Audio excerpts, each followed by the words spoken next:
Assemble the wall plate using the included screws. Attach the rail with the large hole in the center to the top of the center plate.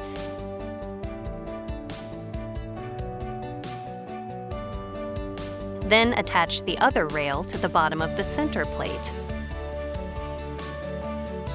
Separate the slide plate from the 3-axis adjustment unit by loosening the side set screw,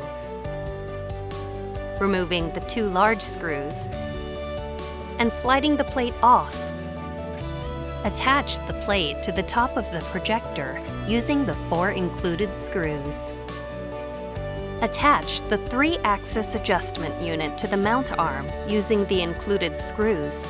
For images less than 80 inches, attach the axis in position 1. For images 80 inches or larger, attach the axis in position 2.